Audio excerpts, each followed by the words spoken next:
afternoon, everybody, and thank you for joining us. I'm from South Africa. At this time of day, we call this the graveyard shift, so I'm really grateful to see you all here. But I'm hoping that you're not going to feel anything close to graveyard because we've got such an exciting conversation ahead. I was just chatting with the panelists just now, and I feel like we've already had half the panel behind the stage. If anything to go by, this is really exciting. And this is also a lot about the practical of where the rubber hits the road, and we have got a fantastic set of panelists. So welcome to today's session. We're diving into one of the most critical questions of our time, as you know, and that is net zero by 2050. Are we placing the right bets now for a profitable carbon-free future? Now, talking about bets right now, I don't know if you're a gambling person, but yeah, all bets are off, it feels. We'll explore the intersection of innovation, investment, and climate action, and examine how industries can both reduce emissions and create economic value. So my name is Shamila Subramani. I am the CEO of an organization called the National Business Initiative based in South Africa. We're an organization that is looking at a coalition of leading companies. Most of the large companies in the country, covering most of the market cap of the stock exchange, are our members, who want to really lead in sustainability and do that in a voluntary way. So the NBI is also a partner to the RE100 initiative in South Africa. And RE100, as some of you may know, is a global corporate initiative with about 440 corporates who have committed to procuring 100% of renewable energy by 2050. And this session has been planned by RE100, so it's fantastic now to have RE100 member from ABB to begin the session. Where's the fancy music? For the first part of the session, we'll have a fireside chat, which will be followed by a panel discussion. And so to kick us off, I am really thrilled to be joined by Morten Wierod, President and CEO of ABB. Morten, if you could please join us. And ABB is a global technology leader in electrification and automation, and that helps industries around the world toward a sustainable future. So, Morten, you are, so to speak, no, we'll I will join you here. Thank you. Doesn't leave me alone on this part of the stage. So I want to talk a little bit about a few things, in relation to the vision that you've had and what you're seeing happening, the practical things that you've done. And I think most importantly right now, what we're all looking for is the leadership, right, and a future outlook. All very easy questions, Morten. And then some around technology and investment and your views on that. So let's kick off then. I also want to just let the audience know that unfortunately, one of our panelists who is scheduled to join us, Dieter Juhl-Jorgensen, is no longer able to join us, and we've just heard that. But we have more than enough to keep you busy and entertained.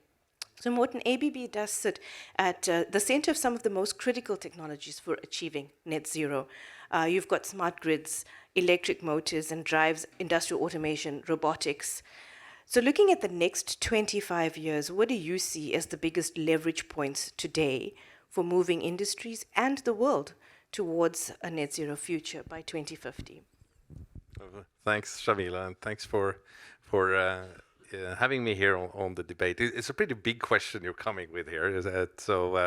But for me to try to summing up, first of all, I would start with saying that I'm an technology optimist, and I think that's because for me, technology has to be in the center of the solution. What we're talking about, there is no other way.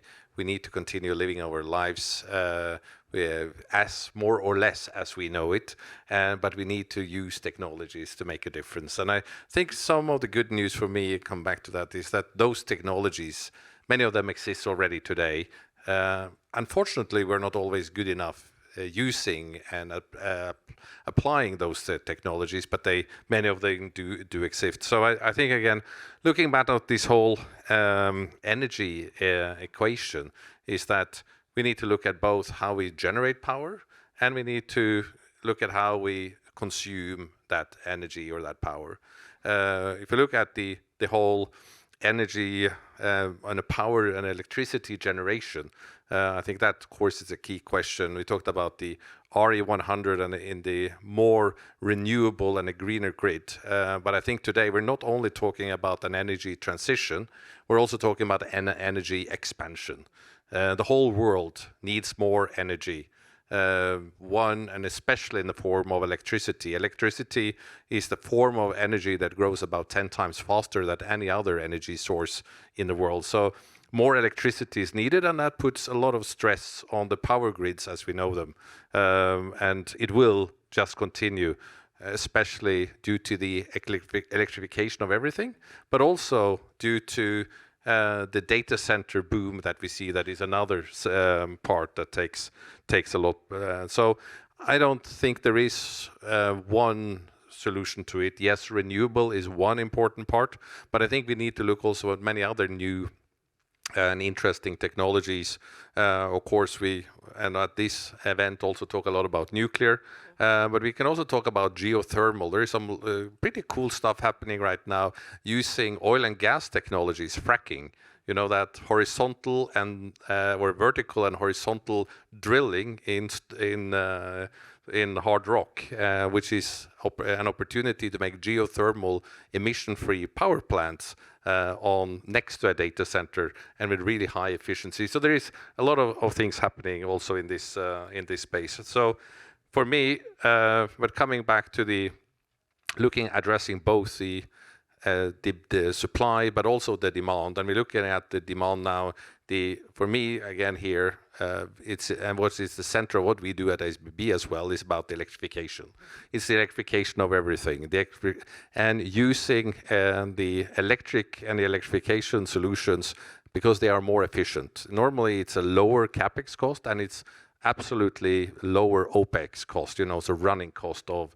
So for businesses, it makes good sense to do it. And I think maybe that's the main key for me in the end. How do we reach net zero by 2050?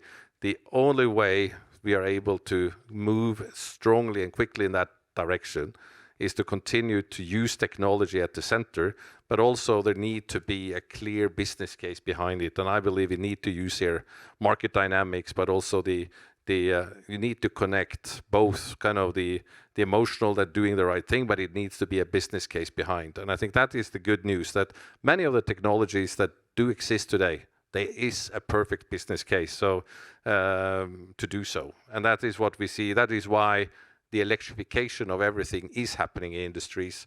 You can take a small example, for instance, from worked on a project in that we a large steel customer in India recently who struggles with some of the to remain competitive versus production out of China.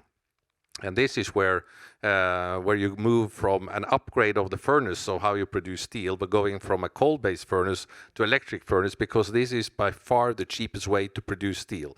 So it's a great example of electrification where it's driving competitiveness.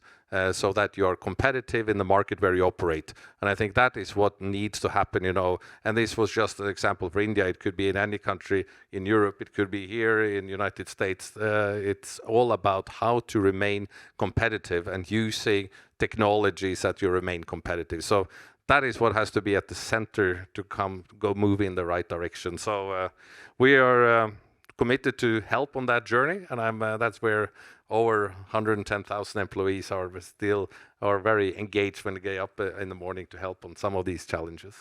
Thank you, Morten.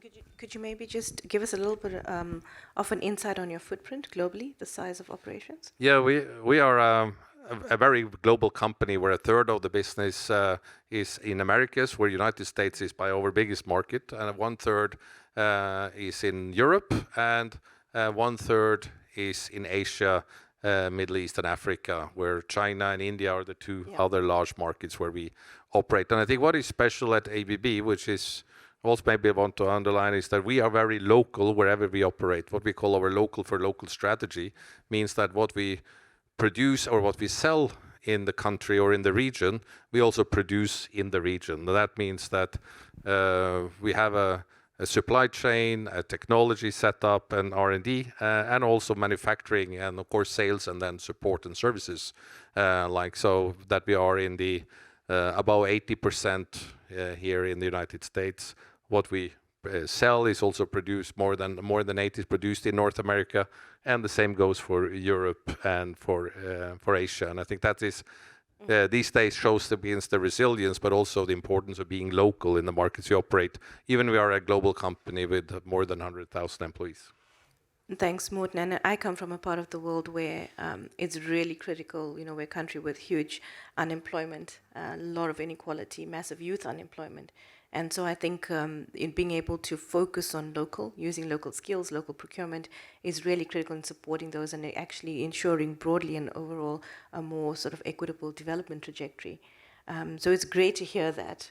And we talked about it already in the behind the stage here also, the importance especially around vocational training and getting skill sets on every level. I think, I mean, the whole about science, technology. For me, as I say, I'm an engineer, and yes, I am biased, but it's because I really believe engineering and technology is the only way forward and the only solution to this.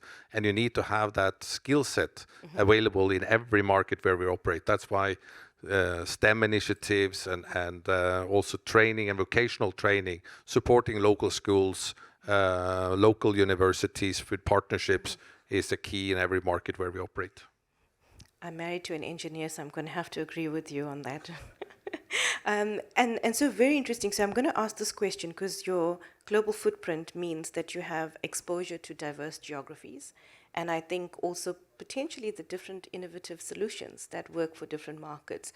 So I want to ask a little bit about the technologies that you're seeing that are needed to decarbonize the energy system and already available.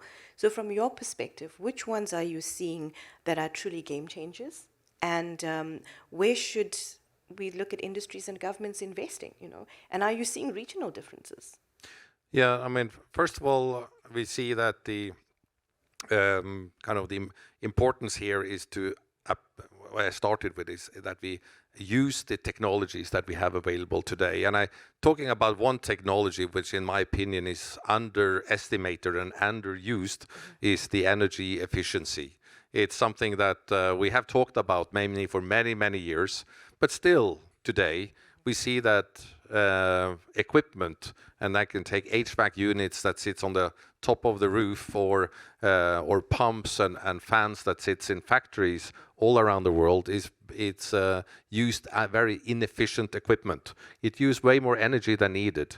And this is a huge opportunity, not just when we talk about energy expansion. You know, if we, just to take an example here from the United States, if we would use the energy efficient motors that exist today with what we call variable speed drives that use those motors on the right speed. By the way, ABB has many of those, so that is the good news. They do exist today. But here is where we could save 10% of all the electricity that is used today.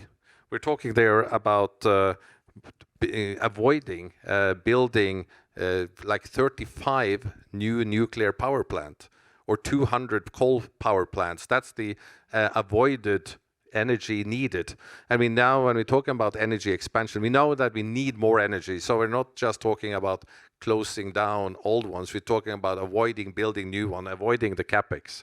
And this is just one example from the United States, but United States is not special. It would be similar for most countries all around the world. So here I think we have a huge opportunity to talk about energy efficiency as one. It does exist today. I say all these technologies, we can use it, but sometimes it sits up on the roof or deep down in a cellar, so people don't see it. And sometimes the procurement officer is different, those who's buying that equipment compared to those who is using the equipment later on and pays the power bill. This is by being a tenant or rent an apartment, and you have a fridge which is really inefficient, but the owner says, I don't care because I pay for it, but you're going to pay the energy bill. So this is the same thinking we see at times in industry. And this is a role also where regulators have to come in and set minimum standards. We see that in some countries across the world, or some countries, I have to say Europe has been in the forefront defining some of these minimum standards. And other markets like China has also implemented the same thing, but there is where we would like to see, and from ABB point of view, across the world, because this is, I always say, nobody wakes up in the morning and thinking about how can I waste something today. It should really about how can I save something. Nobody should want to waste energy because that's a bad business. And competitiveness is, for me, one of the key topics in any economy. We need to be more competitive. It's a global competition going on, and therefore competitiveness is a key issue. There is where we can use technology today to drive that. So just one example of what we can do to come to that end station. And ABB, we are investing a lot in new technologies that helps people save energy so we can avoid some of the new build. We will build a lot of new power plants, and we need a lot of new available energy in the future. But we should try to minimize as much as possible because we don't just have capacity, money, and people to do all of that. So I think that would be kind of one of, I hope, is the takeaway from today. And thank you. Sorry, I keep forgetting the mic, Morten. Thank you for that, Morten. I think what I'd like to just maybe ask as a follow-on that, are you seeing particular sectors where energy efficiency is really the low-hanging fruit that has not been tapped as much as it could be? It's really very often around elements of cooling, HVAC, large chillers that sit on the top of roof of every building in the world, and that is again why this is so important for the future. Because as people come out in many countries, good news when you come out of poverty and middle class is getting bigger, but the first thing you want is to have an air conditioning unit. And therefore it's so important that people know that if I buy the ones that maybe they cost a little bit more today, but it's going to save me, in 6 months I've saved it on my energy bill, then that people can make informed and good decisions. And this is just one example, as I say, on cooling of people, but also cooling of food. We talk about industries in the food and beverage industry, huge consumer of energy and electricity just for cooling or for heating. So there are so many new things now and new technologies coming in the field of electrification. As I say, I use one example of how we produce steel today, where you're looking into electric furnace instead of, so that is electric heating instead of coal-based heating. But we also look now at what we call with plasma heating, which is also a plasma torch heating. It's a new way also of getting those highest temperature available in many industries. So here we can use electrification, and if that electricity comes from a low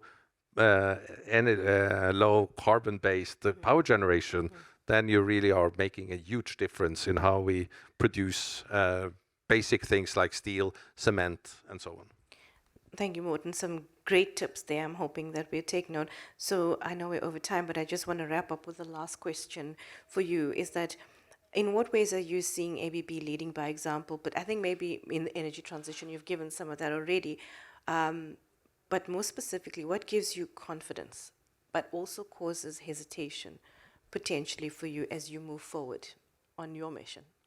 I think the optimism really comes from the technologies that I can see what we and also so many of our partners in our industries are developing every day. I think that's really the cause of optimism.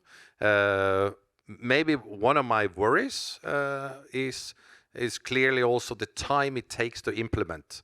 Both when it comes to, we know that there would need to be a massive upgrade of the power grid in so many countries, and the time for planning or permitting is way too long, so that we can get this the electrification trend on so the investment.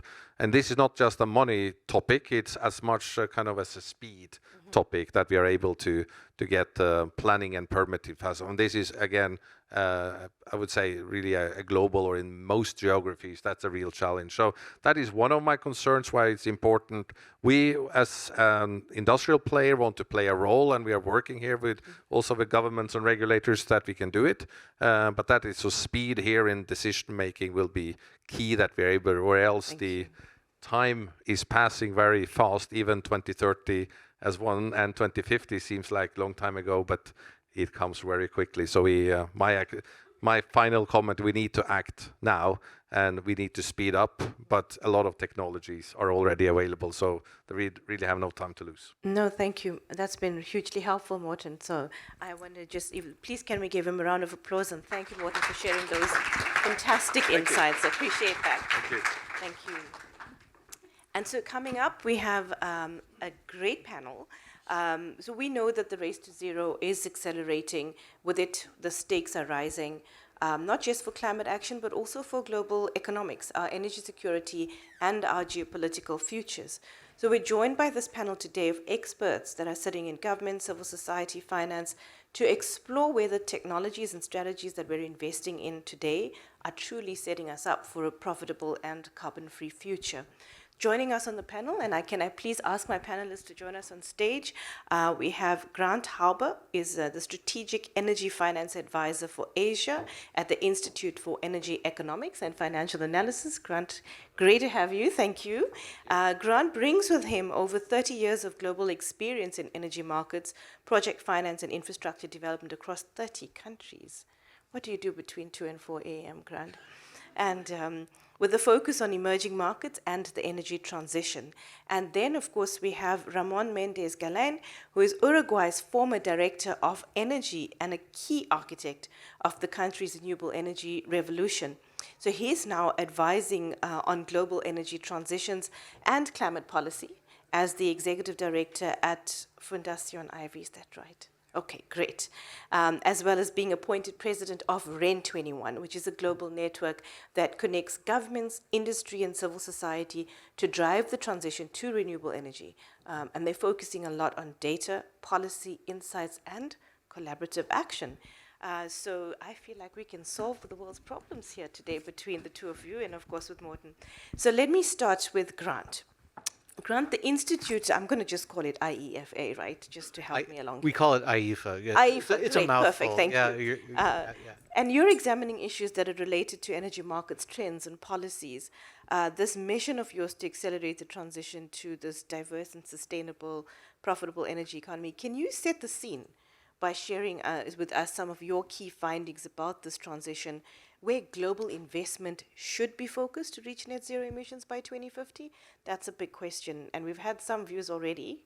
Yeah. But what are you saying? And I know you've got some slides, so maybe we could just ask the team to put them up. Well, I think I have control. I have control. That's great.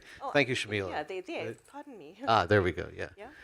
Yeah. So we are at the cusp of a major transition. I mean, we use energy transition, but we're at a tipping point. And in fact, actually being here in New York during the UN General Assembly with what has just happened today, we are really seeing that balance between a fossil past and a sustainable future playing out on stage. But the real context here is that renewable energy has gone through a revolution. It is becoming cheaper and cheaper. And we have on the slide here, this is Bloomberg New Energy Finance's levelized cost of energy from different technologies. And hands down, and the way they put this data together is accumulated from a number of countries. It's not just the US or one country. On average, solar is by far the cheapest. Wind onshore is right behind it. And all the other technologies are more expensive, including as soon as you slap CCS on gas or coal, it just becomes uneconomic. It's just an added cost. And then it was amazing that this chart's from the end of February this year. The battery figure's out of date already. It says $104 a megawatt hour. There was a Saudi deal for 80, and then a recent Chinese announcement for $64. That puts it down right at like tracking PV. So, and then when you look at how that gets deployed on a grid, if you look at like California, we did an analysis of the last 5 years of California. We picked a day in March, and then said 2019, and you see it with the solar, or there's just a little bit of rooftop solar, and then lots of gas and imports from the Pacific Northwest. And then last year, you had solar for about 45% of the load during the day. Batteries had a peak of 18 in the evening. This year, it's from I think March through June, solar was providing 70 to 75% of the power during the day. No imports from the Pacific Northwest. Gas was down below 15%, and batteries came in the evening and provided 32% of the load in the evening in 1 year. It's basically a doubling in 1 year. And it's not just what. So I'm like, okay, that's got to be a fluke. No, you go through the days and it's there. It's consistent. So that is. So when you have that sort of technological advantage and cost advantage, and things are continuing to improve, it opens up a realm of possibilities. So what are we trying to do in the world? What we're trying to do is decarbonize. What's the implications? Now, if you look here at the slide, this is from the IEA's World Energy Outlook and the IPCC's Intergovernmental Panel for Climate Change AR6 report.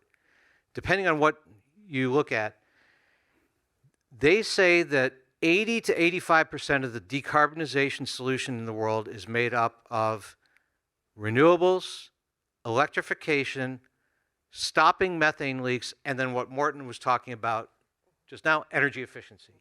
Those four things alone will get you 80 to 85% of the way, depending which report you read. What isn't included?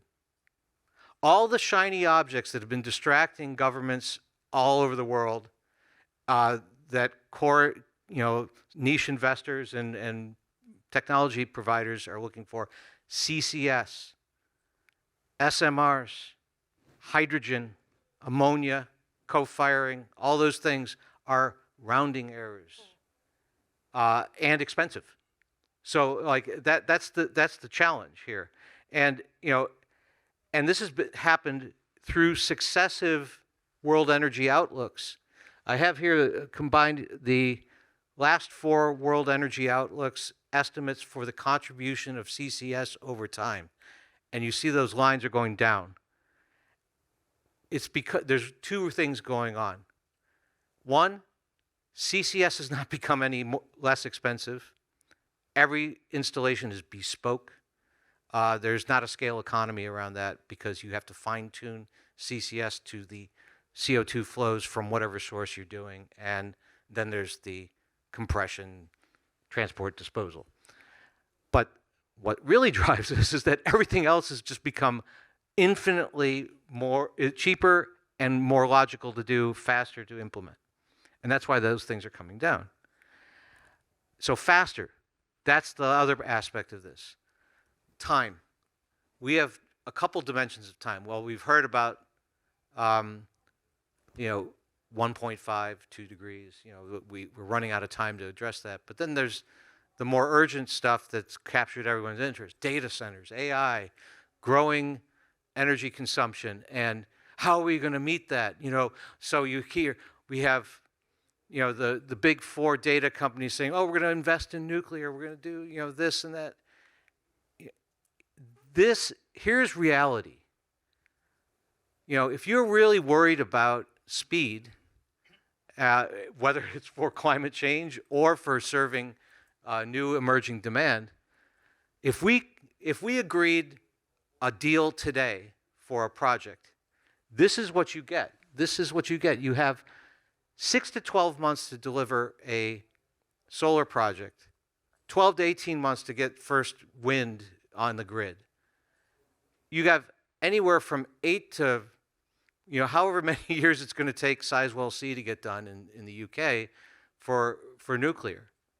It's not a today solution. It may not even be a tomorrow solution. It might be a generational solution. And it's not because I'm against these things necessarily. It's the physical reality of design, engineering, procurement, construction, testing, commissioning, And that's the reality. Even geothermal, which is obviously having a revival, it's not that it takes a long time to build the geothermal plant. It's the prospecting for the steam resource. You need to get lots of different sources of steam. You have to then prove the steam, and it takes a long time. And then you slap a 50 megawatt plant on it. You know, it's part of the solution, but it's not the solution. We keep hearing from policymakers a mantra that's kind of put in their ear by industry. We need all solutions. We need all solutions now. And they're given equal weight. But what that means is they're also being allocated money, resources, time that we could be deploying to more productive ends. I'm not saying stop research, but treat technology that's not ready for commercialization as research. That's the key. You know, I think that is that so that you prioritize it. Yes, do the fusion research. Figure out how to do SMRs, but you know, right now they're raising money as if they're commercial. And so there you go. Thank you, Grant. That is I mean, this chart is staggering, actually. Thank you for that. And I'm hoping that, Ramon, you're going to just tell us which one we should leapfrog straight to. So Uruguay has shown that a rapid shift to renewables is possible, and without relying on transitional fuels. I come from a part of the world where that does not feel possible right now. What lessons can other countries and corporate actors draw from Uruguay's experience in designing energy systems that leapfrog fossil-based pathways entirely? This just sounds like utopia. Yeah, absolutely. And this is the point. This is not utopian at all. Yep. I mean, this is reality. What I'm going to share with you is the real thing that happened in my country. And this is not just the future, it's not just technology things or whatever, it's reality. What happened in my country, Uruguay is a small country over the south over there. And in Latin America, we have no oil, gas, or coal. We have to import everything. 15 years ago, we're really in big difficulties. And that time we were importing up to 65% of our energy, total energy was imported fossil fuels. And the prices were incredibly rising and rising. And where are we today? Well, today we have in the primary mix, 67% of renewable in the primary mix. The average all over the world is 11%. But perhaps the most interesting point is what happened in the power mix. In the power mix, we finished last year with 99.1% of renewables. 99.1% of renewables. This is something what is going on in one country in this planet. And perhaps the most interesting point is that this 99.1, almost half of that, are variable renewable sources, wind and solar, and without a single battery, just within the complementarity of different renewable sources. So this is the point. I'm going to talk about that later, but we cannot expect each technology by technology to cope with all the points that we're asking traditional thermal fossil power plants. Is the system as a whole with a combination of the best complementarity of renewable sources that can make the deal. This is the point. But perhaps the most interesting point is that we succeeded to do that, halving the cost of electricity.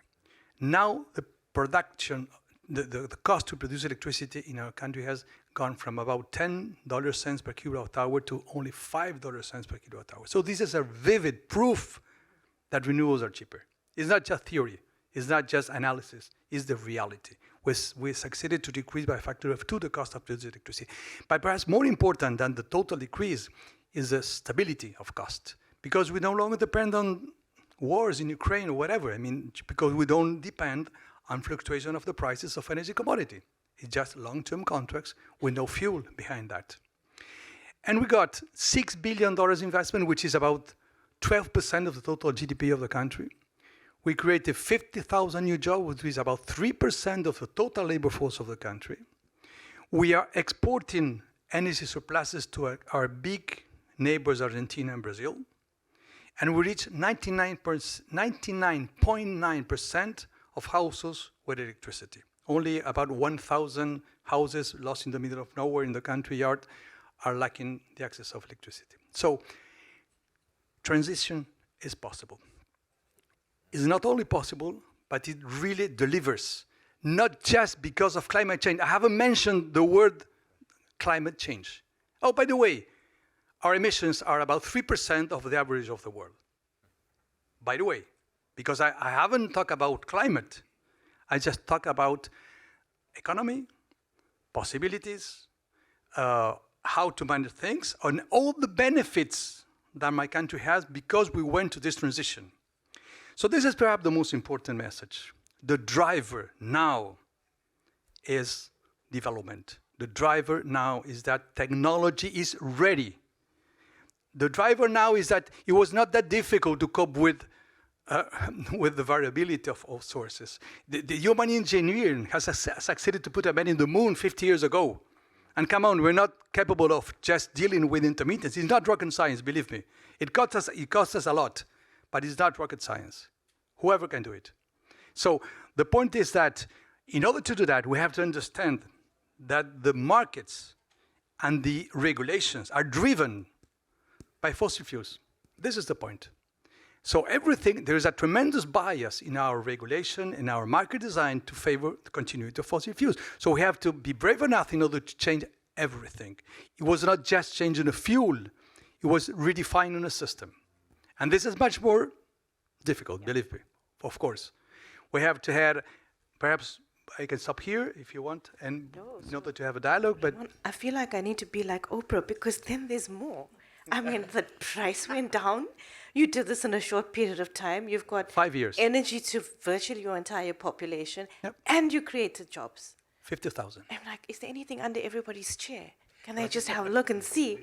Because this is incredible. But Roman, can I ask you, could you give us the high-level key things that changed? Because firstly, the timeline, right? Yeah. When were you dependent on fossil? How long ago? But 2010, 2012, we were already, 2010 we were So already that is a dependent. short period for a massive transition. Incredible short time. Okay, and the key things that needed to change, I know you said change everything. Yeah. But I mean, First of all, help us out with the big First ones. of all, narrative. We're in the middle of a cultural battle. This is the point. I love to quote a result from the International Monetary Fund. They said that the analysis, they said that the subsidies to fossil fuels are as high as $1.3 trillion per year. 1.3 trillion, direct. And indirect, 7 trillion. $7 trillion is 7% of the world GDP. This means that 7% of all the wealth that we are creating in a society all over the world, 7% is just dedicated to make profitable something which is declining, which is fossil fuel industry. 7% of the world GDP to subsidize that, to maintain that. So we can imagine that the power of those guys are incredibly high. They have power they pay for the campaigns, for the political campaigns. They have a lot of power in the economic sense in the society, in the political sense of the society. So we definitely had to change the narrative in order to put in place that there were benefits for our nation in order to do that. So first point, a real narrative based on the real benefits of the transition, the national benefits beyond climate change.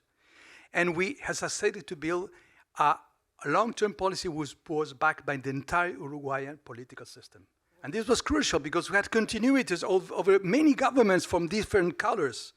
And this made a continuity because we were based on the realities of the facts, on the benefits of the transition. First point, long-term policy backed by the entire Uruguayan political system. Second, in order to make things happen, you need to change things. So we changed dramatically the regulatory system and the market design. Our market today is not based on the traditional short-term energy market, spot market, but is based on a long-term capacity market.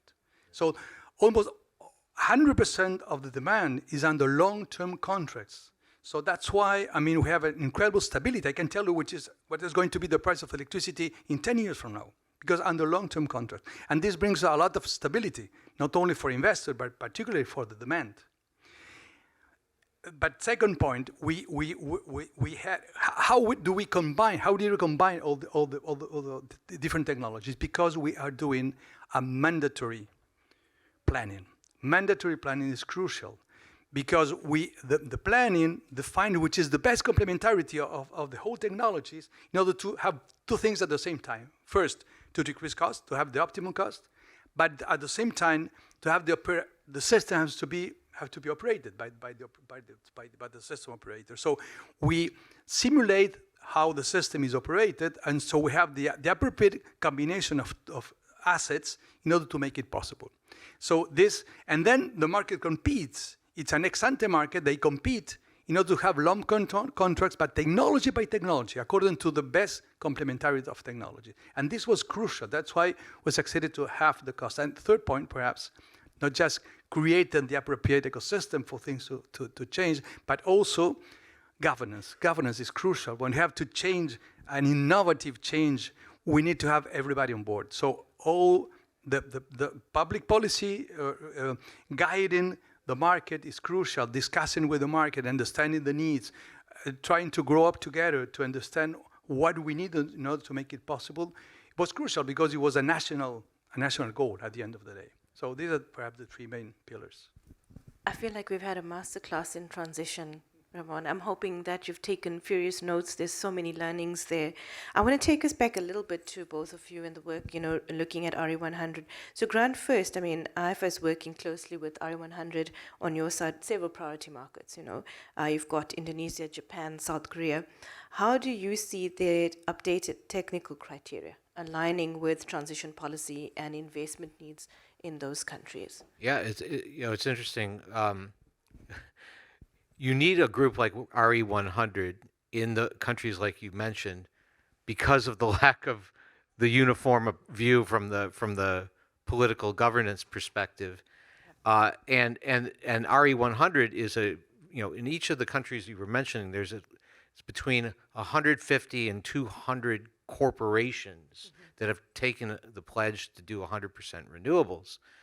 And they basically just want, they want it because it's cheaper and it's better and it's part of their corporate plan. But the new RE100 criteria also is also sort of a governance tool that steers them in the right direction, that avoids using, I'm going to call them false solutions, or delaying tactics, or not 100% getting there. So like, you can't use co-firing in a boiler to qualify for your RE100 certification. And that's because co-firing basically reduces the efficiency of whatever process you're burning in, and it only has a partial reduction in emissions, but you still have emissions. So it's not really a pure solution. And you can't co-fire enough to get rid of it. Like it just doesn't happen. Also, they excluded hydrogen from this, and there's a couple reasons for that, which is hydrogen is how you source it, how you get it there, how you handle it. All are things where bad things can happen. Well, one, on making it, there seems to be a push now to saying, oh, green hydrogen is going to take too long, we're going to use blue. Well, get into the complexities of carbon capture and storage. Most of hydrogen that's made with blue is using a steam methane reforming process.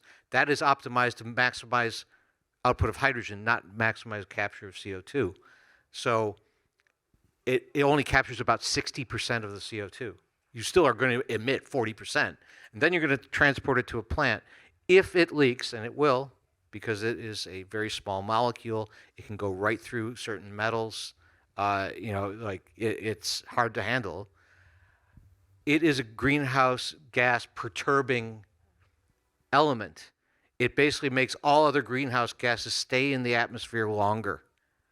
So it actually has some dubious, potential beyond breaking up into water vapor and things. So I think RE100's on the right track. Is like focus on the proven the proven technology, the cheapest technology, the easiest to implement, so that you achieve your goal faster. And I think that's really what it does. Thanks, Grant. A useful point is there. I've learned new technology around, what did you call it? What element? Perturbing element, was it? Okay. Yeah, I forget. It's not a greenhouse gas forcing potential. It's the exact term. I forget. Don't worry, while you're Someone's going to know. if there's anybody who can help us out here, we're very grateful for your participation. We might even give you drinks afterwards. Ramon, REN 21 strategy emphasizes the collaboration across sectors, which is critical. I mean, no sector is going to transition on its own, and I think your initial sketching of what Uruguay did makes it so clear that the collaboration is critical. So what expectations do you have for RE100 companies in helping to build renewables, these renewables-only systems, but not just through procurement, but also advocacy, innovation, systems thinking? And you've already helped us with some of that, but what are your expectations, I think, given your experience? Yeah, in fact, I am the advisory board of RE100, and this is an incredible experience because what I'm convinced is that the renewable-based economy is ready.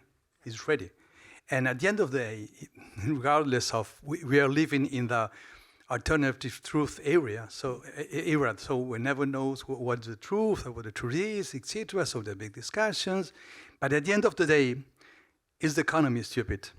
So at the end of the day, and corporates, they understand very well that if they're going using renewables, they're decreasing costs. That's it. It's no doubt about it. So that's why I think that RE100 is an incredible tool in order to bring corporates information in order to take the good decision. That's it. No matter what they can read in newspapers or in the television or whatever, this is the truth. And at the end of the day, the economy wins.